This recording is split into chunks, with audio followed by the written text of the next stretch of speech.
Vamos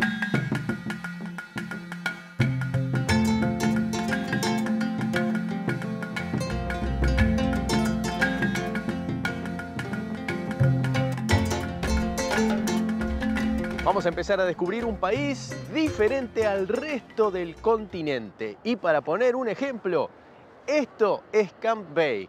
Este lugar tiene el metro cuadrado más caro de África.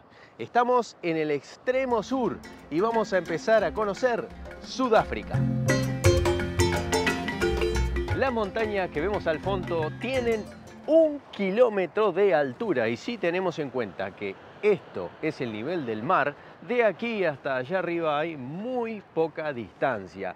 Es un quiebre abrupto y este quiebre abrupto es justamente el que se dio en el gran supercontinente que hace millones de años unía esta parte de África con América. Si vemos el mapa del mundo, es como un rompecabezas que se puede unir. Y hay una característica, varias características que dan sustento a esta teoría. Una es que la roca que forma esta montaña es exactamente igual que las rocas que forman las montañas de Sudamérica. ¿Por qué? Porque se partió.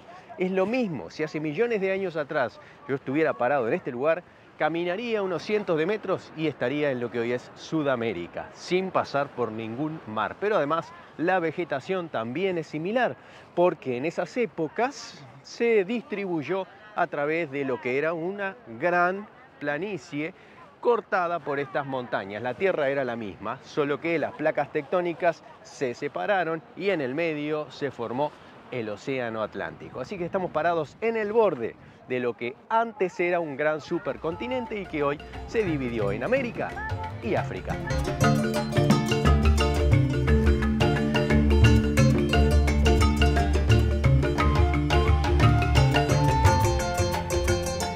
La alegría que tiene la gente en este lugar es increíble. En cualquier lado podemos encontrar todo tipo de arte. Y los niños andan felices por la calle. Acá, por ejemplo, se juntaron, yo no sé si es una escuela o simplemente están festejando algo, pero miren el ritmo y la alegría impresionante que tienen estos niños que, por lo que veo, deben andar entre los 6 y los 10 u 11 años.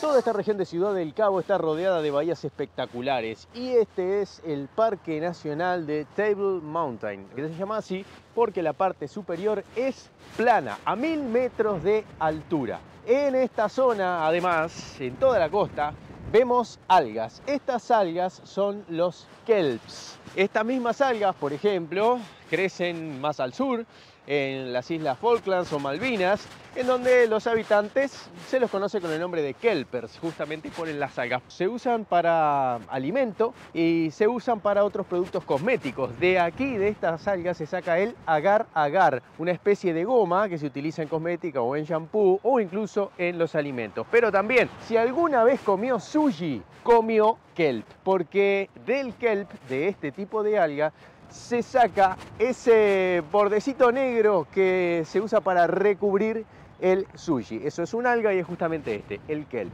Hay zonas en donde se puede cosechar y hay zonas en donde no. Por lo tanto, cuando vemos mucho kelp junto es porque está en un área protegida.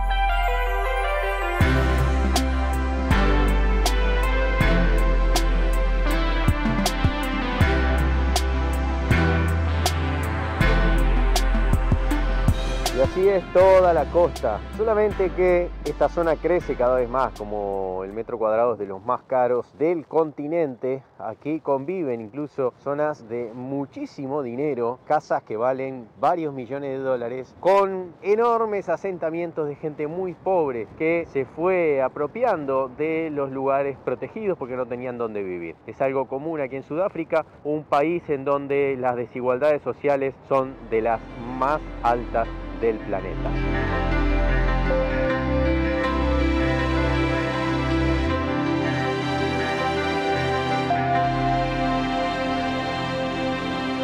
Este lugar engañaba a los navegantes. Se conoce como Bahía Falsa porque da la falsa sensación de que están rodeando el continente, de que llegaron al punto más austral de África, de que llegaron al sitio en donde tienen que virar para empezar a subir hacia Europa. Venían de las Indias, venían con todos los barcos cargados, con las piedras preciosas, con los condimentos, con todo lo que traían, mucho dinero invertido, mucho tiempo de viaje, y ya estaban prácticamente en la etapa final. Cuando llegaban a esa punta, pensaban que ya tenían que girar, y así lo hacían entrando en este lugar. Hoy es un día claro y se ven las montañas, se ve que del otro lado hay tierra, pero en esa época, o cuando les tocaba una tormenta o niebla, que es muy común en esta zona, se confundían. Esta entrada les hacía perder 2 días, algo fundamental en un viaje tan largo, y por eso era conocida como Bahía Falsa. Ahora vamos a girar, porque del otro lado de esta punta está el Cabo de Buena Esperanza.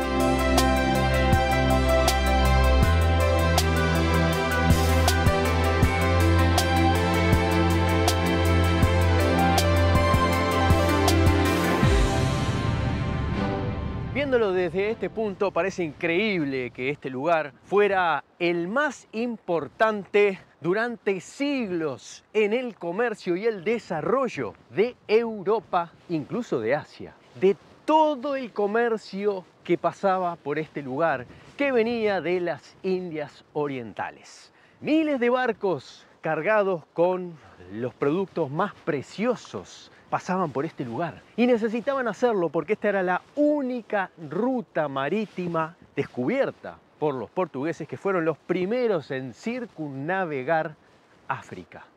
Vasco da Gama cruzó por este lugar, y a partir de ese momento se abrió una ruta de comercio que fue, digamos que, el motor del desarrollo de la Europa del momento. Y a partir de ese momento también diferentes naciones empezaron a colonizar distintas partes de África para tener puntos de referencia, de control y de abastecimiento en una ruta tan larga que permitía riquezas incalculables.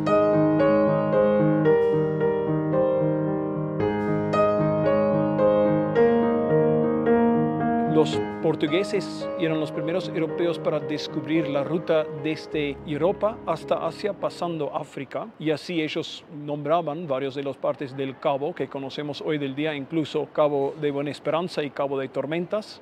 Los portugueses no quedaban aquí. Otras naciones se empezaban a darse cuenta cómo utilizar esa ruta, y desde 1652 la compañía holandesa llegaban y simplemente bajo esfuerzo tomaban muchos terrenos y espacios aquí y ofrecieron estos terrenos a su propia gente, pero la gente local no tenía tanto suerte. Básicamente, si no pudieran negociar con ellos, bajo esfuerzo les echaban de la zona.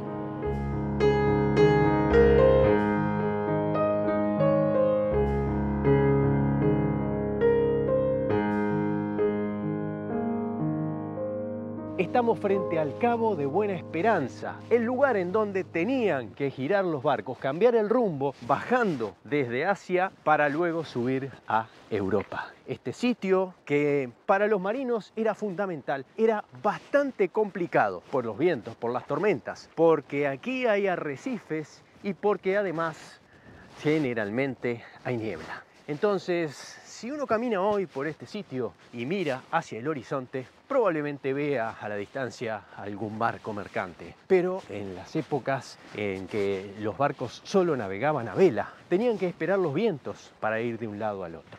Y tenían que esperar los vientos para poder hacer el viraje fundamental para cambiar de dirección. Y esos vientos muchas veces no los llevaban hacia el lugar indicado, sino que los tiraban contra la costa o incluso hacia los arrecifes. Hoy, con toda la tecnología que hay de satélites, de GPS y de radares, todavía en este punto hay muchos naufragios. Así que hay que imaginarse lo que era en la época de los barcos a vela. Una travesía épica en donde solo los más experimentados y avesados marinos podían llegar.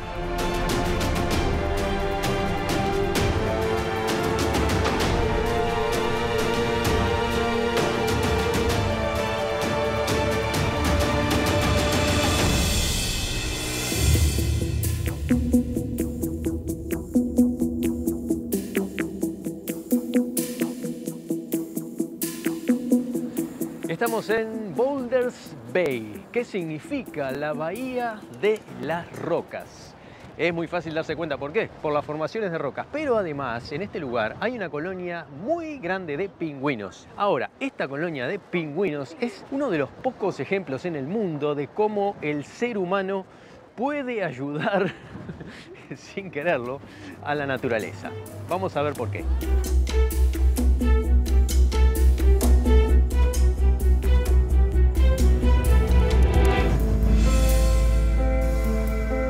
Vamos a notar que estamos en un lugar muy cerca de las casas. Aquí hay una montaña, una línea de casas, de hecho hay una ruta detrás de las casas. Y de este lado, muchos pingüinos.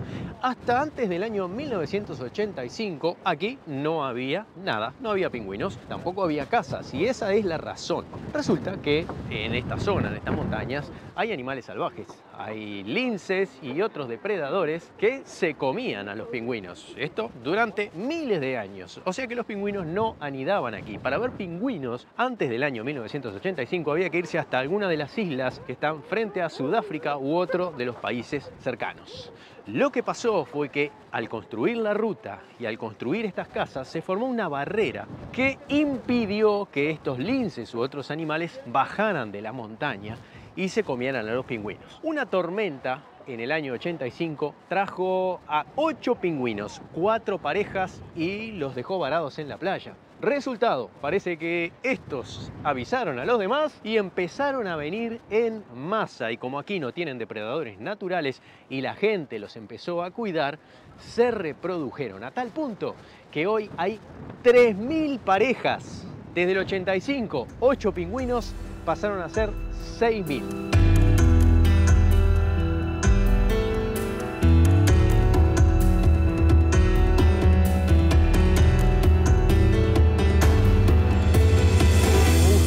¿Puede adivinar características de estos pingüinos africanos? Bueno, se las cuento y a ver qué le parece, ¿eh? Quiero su opinión. Estos pingüinos encuentran pareja al principio de sus vidas, en el momento como todos, en que la adolescencia nos revoluciona las hormonas. A ellos les pasa lo mismo. Buscan pareja, aquí encuentran fácil, ¿eh? Porque fíjense que son 6.000. Aquí hay 3.000 parejas.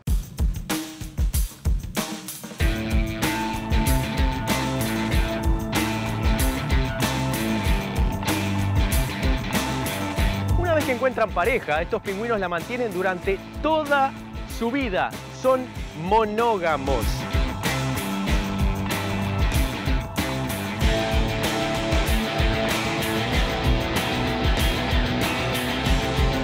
Y observando a estos pingüinos también nos damos cuenta de algunas características que las podemos comparar con cosas que hacemos los humanos, también utilizándolas de la naturaleza y aprendiendo de ellos. Por ejemplo, vemos que los pingüinos por encima son negros oscuros y por debajo el pecho es blanco. Esto es porque cuando nadan, y son muy buenos nadadores, los depredadores generalmente los ven de abajo. Los tiburones, por ejemplo, las focas, las orcas. Cuando miran hacia arriba, lo que ven es el pecho blanco que se confunde con el color de la superficie del mar, que generalmente es luminosa. Cuando miran hacia abajo y el pingüino está nadando a profundidades importantes, cazando peces, ven algo oscuro, que es la parte superior del lomo, y de esa forma se camuflan para salvarse de los depredadores. ¿Y cómo utilizamos los seres humanos algunas enseñanzas de la naturaleza? Bueno, a veces para crear cosas muy importantes, a veces para otras no tanto. Por ejemplo, los aviones de guerra tienen colores distintos. Del lado de arriba oscuro, del lado de abajo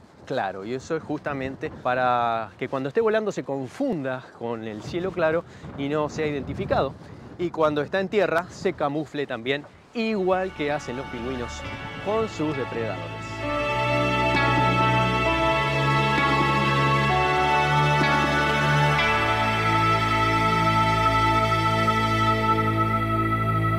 ¿Y cómo toman agua los pingüinos? ¿Esperan a que llueva? No, señor. Toman agua de mar. Lo que pasa es que tienen unas glándulas que desalinizan el agua. Le sacan la sal y la expulsan en forma de cristales. Esto es muy parecido a lo que hacen las iguanas. Me acuerdo en las Islas Galápagos de estar con las iguanas y ver que tenían cristales de sal alrededor de la cabeza, y es justamente por este motivo.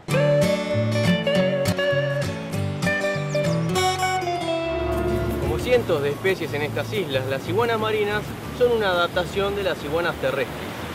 En este caso, las iguanas pueden llegar a pasar 1 hora bajo el agua. No consumen agua, el agua la sacan del agua de mar. ¿Cómo hacen? A través de su propio cuerpo desalinizan el agua marina y a través de sus narices, de los agujeros de la nariz, expulsan la sal. Por lo tanto, si las observamos de cerca, nos vamos a dar cuenta que alrededor de la nariz tienen una capa salina, producto de su propio funcionamiento para poder extraer el agua dulce del agua de mar.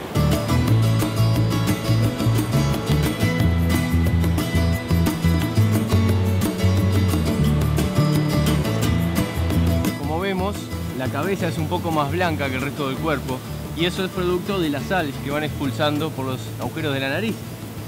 Esta sal se le va acumulando alrededor de la cabeza y eso es lo que da este color más blanco, pero en realidad si las vemos son todas oscuras. Este color también es producto de la evolución. Se mimetizan con las rocas del lugar, que son todas rocas volcánicas de color negro. Y estas iguanas viven comiendo las algas de las rocas volcánicas del fondo marino, por lo tanto es una forma de confundirse frente a sus depredadores. Y además, como evolucionaron sin los seres humanos, a nosotros no nos consideran depredadores, por lo tanto podemos estar tranquilos junto a ellas sin que sientan ningún temor.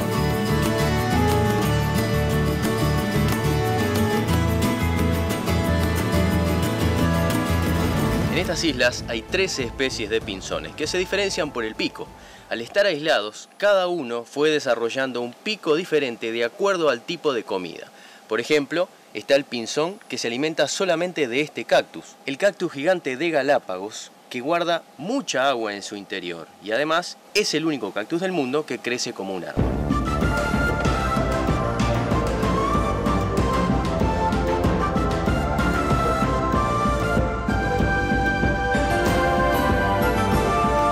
Para tener una idea de la retención de agua que tienen estos cactus, hace pocos días un chileno se perdió en estas islas. Según cuenta, estuvo 6 días aislado y sobrevivió tomando agua de cactus.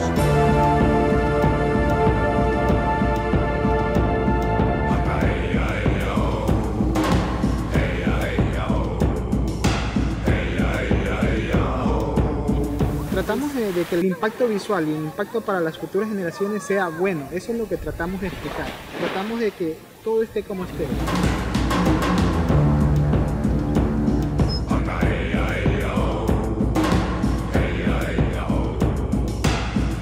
Puedes estar leyendo un libro en un parque y el lobo marino está ahí durmiendo sin que te haga nada.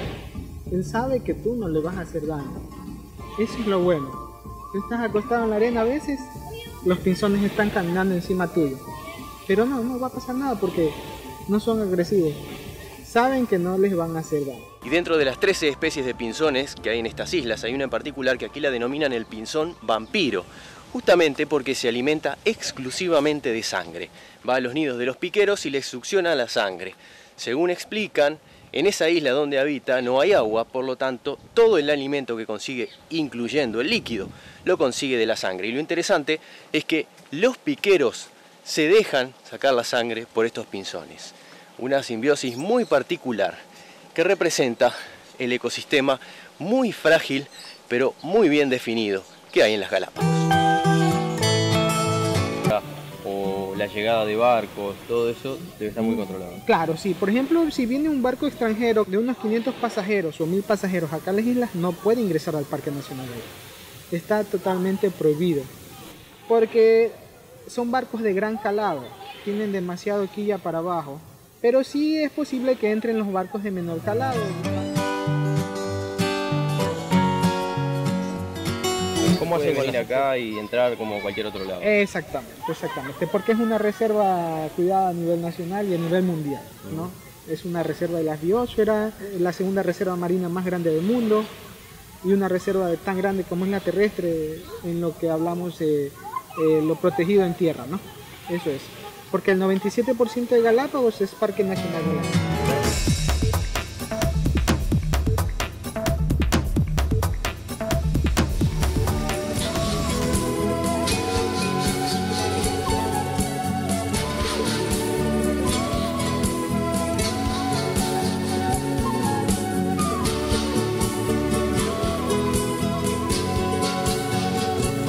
En este lugar vemos perfectamente cómo la lava, al enfriarse, fue dejando estas marcas características, que es como si tiráramos una sustancia viscosa y pasaría exactamente lo mismo, solo que esto con los miles de años se transformó en el suelo que hoy estamos pisando. Aquí los pingüinos encontraron un lugar seguro, encontraron comida, que están al lado del mar, y además encontraron un lugar para anidar. Pero aquí hay algo muy interesante, porque estos pingüinos vienen de distintas islas.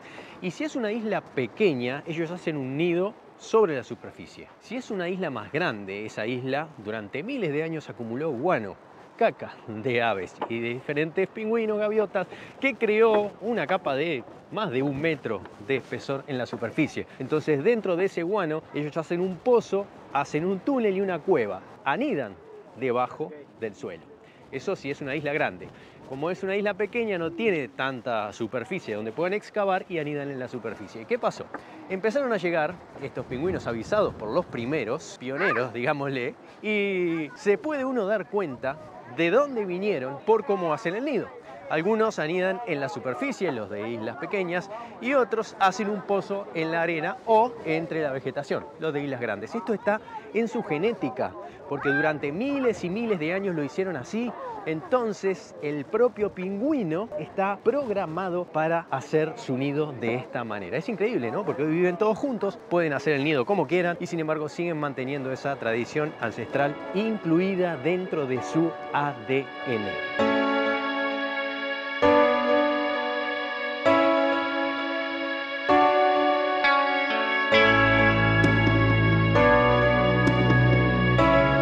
Se adaptaron a este nuevo espacio, lo adoptaron para poder vivir, pero siguen teniendo esos instintos que traen dentro de su formación genética.